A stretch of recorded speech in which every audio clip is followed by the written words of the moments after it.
I'm Nancy Blair, and I'm now living in Melbourne Beach, Florida. And I'm Rick Bartow, and I live in Newport, Oregon. Rick and I met at Pilchuck 2 years ago while I was teaching, and Rick was a visiting artist there.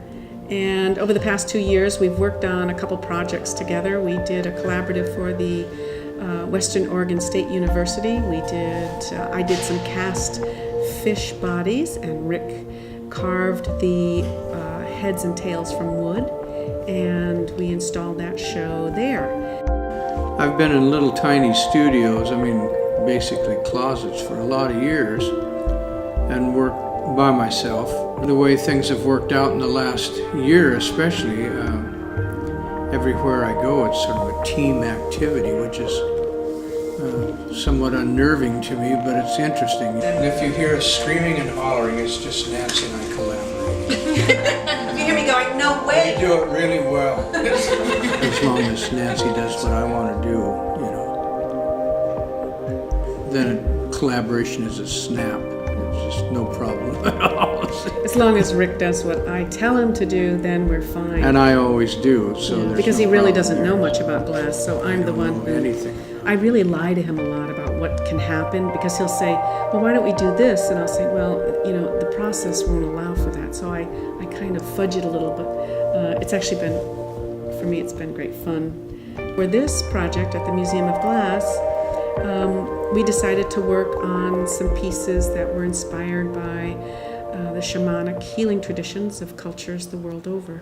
We are living in extraordinary times, and we both know a lot of people who are having great challenges. So in the kind of the shamanic tradition of healing, we just wanted to create these pieces that could bring people to another place. So we're thinking of big, large, wonky bowls with overhead strap handles. In this project, I came with kind of the shapes, and Rick's been adding the components. He's been drawing the components and talking about where to put the masks, mostly the mask shapes. That's part of Rick's vocabulary in his own artwork.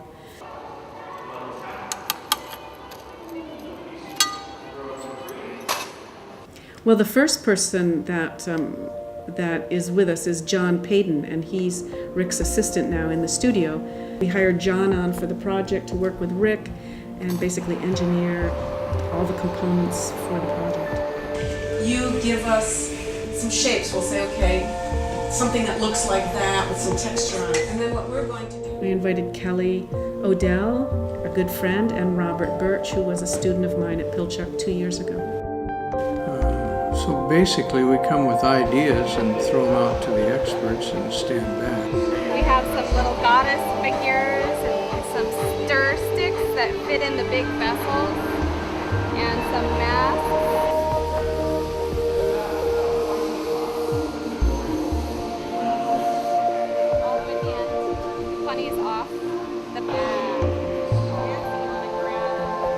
Like Rick said, we make suggestions, throw out some ideas, and then Ben will toss back something, and then in the middle of it we kind of walk over and see what's happening and then make a few changes. So I really enjoy the camaraderie, the choreography, and the complete collaboration. It reminds me of theater. Back to vertical.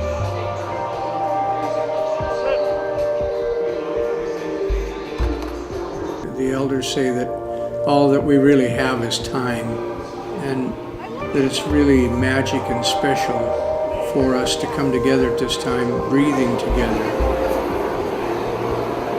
To me, it's the mystery. It makes things very special.